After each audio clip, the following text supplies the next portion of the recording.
When I decided to start my life over, I left behind the noisy, chaotic city and set off toward a destination that promised tranquility and at the same time, new inspiration. It was then that my steps led me to a small village nestled among hills and valleys, where the houses seemed to silently tell stories. Among them, one residence in particular stood out, an old brick house known to everyone as the Echo House. Upon seeing the house for the first time, I was enchanted, or perhaps uneasy. The facade, marked by time, displayed weathered bricks and peeling paint that, on rainy days, took on melancholic shades of gray and brown. The windows, framed in worn wood, looked like sad eyes that observed the world with a mixture of resignation and mystery. There was even an old, rusty iron sign hanging on the front door, whose only apparent purpose was to warn the unsuspecting about the secrets that resided within. I decided, without much hesitation, to buy the house. In my mind, it represented the beginning of a new chapter, an opportunity to write a story filled with change. However, within the first few days, I realized that the residence had a different aura. Upon entering the entrance hall, I was greeted by an almost palpable silence, broken only by the echo of my own footsteps amid an environment laden with memories. On the worn wooden floor, small grooves and scratch marks told the story of hard times, while framed portraits carefully arranged on shelves with an almost reverent care showed faces of people who, in some way, seemed to have been forgotten by time, and perhaps by existence itself. The neighborhood was not very populous. Few houses lined the narrow street, and its residents generally avoided long conversations with newcomers. The curious, suspicious glances I received when I went out to buy groceries or simply strolled along the cobblestone sidewalks made me feel as if I carried an invisible burden.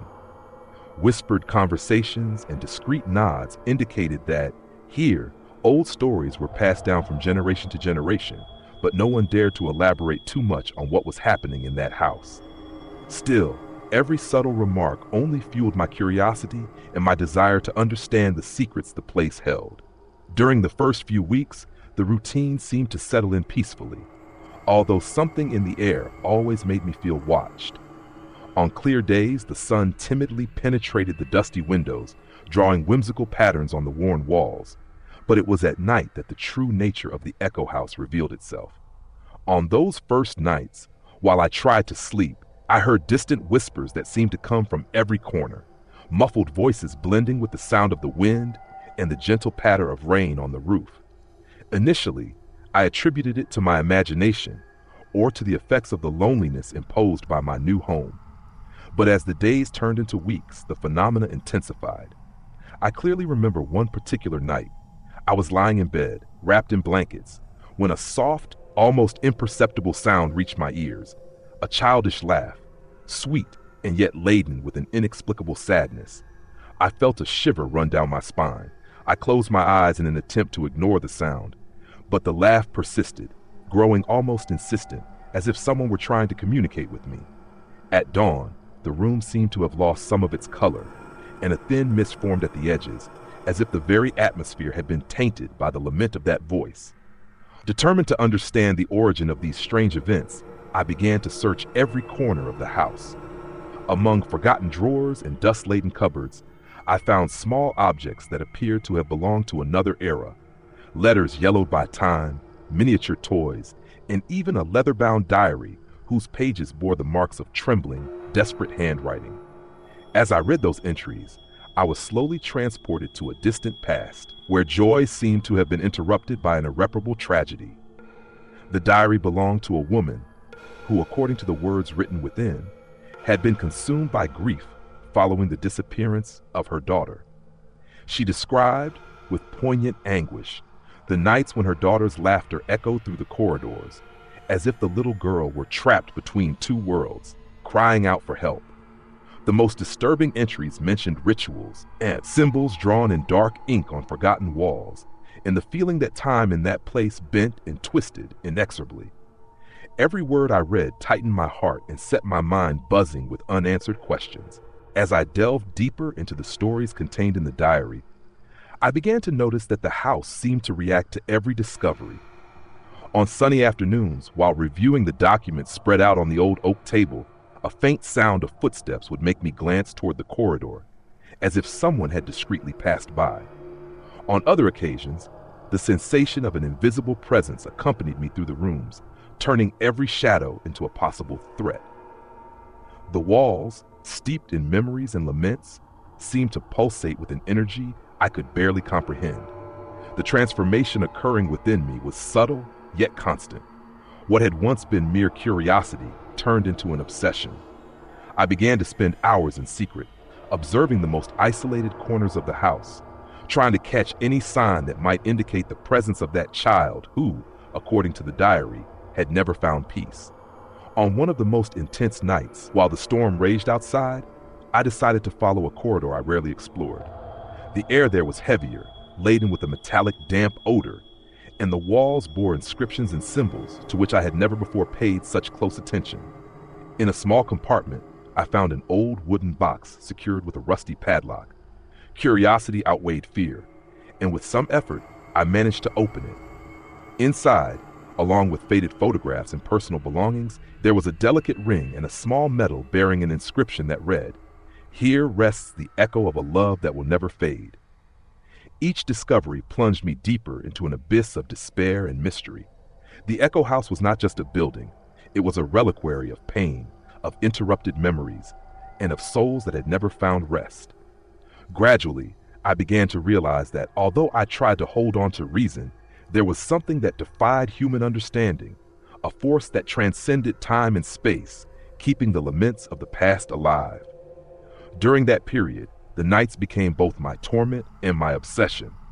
On one particularly chilly early morning, awakened by a continuous sound of footsteps on the upper floor, I decided that I needed to confront whatever dwelled in that place. Armed with a flashlight and the diary in hand, I climbed the creaking stairs with a determination that blended courage and despair. The second-floor corridor was narrow and dimly lit, with doors opening onto rooms forgotten by time. The atmosphere was so dense that I could almost feel the pain ingrained in every piece of wood. As I approached the end of the corridor, a slightly ajar door caught my attention. I pushed it open slowly, and what I saw sent a chill down my spine. A child's room decorated in soft hues with old toys scattered about, yet everything was cloaked in a thick layer of dust. In the center of the room, a small rocking chair moved gently, as if propelled by an invisible breeze. I sat for a moment, unable to take my eyes off the chair, which seemed to carry within its motion the very sorrow of the place. It was at that moment that I saw her. No, it wasn't the chair moving by itself, but a subtle figure, a childlike silhouette forming beside the window. Her eyes, large and empty, met mine with an intensity that defied death itself. For moments that felt eternal, I sensed that she was trying to communicate something, a silent plea for help, a supplication that mingled innocence with despair. The encounter left me disturbed, yet determined to uncover the truth. I decided to plunge headlong into the story of that child, whose existence seemed intertwined with the fate of the house. For days, I retraced every detail narrated in the diary, connecting clues and analyzing every symbol etched into the walls of the forgotten rooms. Amid these investigations, I discovered that the family who had once lived in the house decades ago had been struck by a series of inexplicable misfortunes. A mother consumed by grief, a daughter who mysteriously vanished, and the emergence of strange rituals that, according to rumors, sought to extract something from the very essence of those who resided there. Every old record, every yellowed photograph served as a reminder that the house was not merely a residence. It was a space where time, pain, and the supernatural interwove inexorably. On one such afternoon, while examining the most secluded corners of the basement, I came across a hidden door concealed behind dusty bookshelves. Driven by a mix of terror and fascination, I pushed the door open and discovered an environment entirely different from the rest of the house.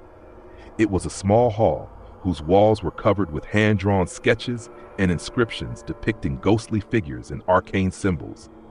In the center of the hall stood an old mirror, its ornate frame slightly cracked, reflecting the image of that gloomy space in a distorted manner.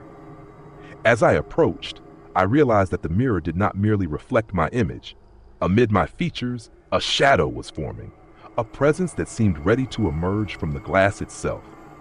In a blend of dread and determination, I touched the mirror and felt a profound shiver, as if an electric current had passed through my body, connecting me to the history of a past that refused to fade away. As the days turned into nights of insomnia and delirium, I began to notice that my very essence seemed to be sucked into that abyss of pain and mystery. The Echo House, with its walls steeped in lamentations, transformed into a labyrinth where every corner revealed a new fragment of tragic stories. The echo of footsteps, the faded laughter, and the whispers that arose from nowhere became constant, haunting every moment of my existence.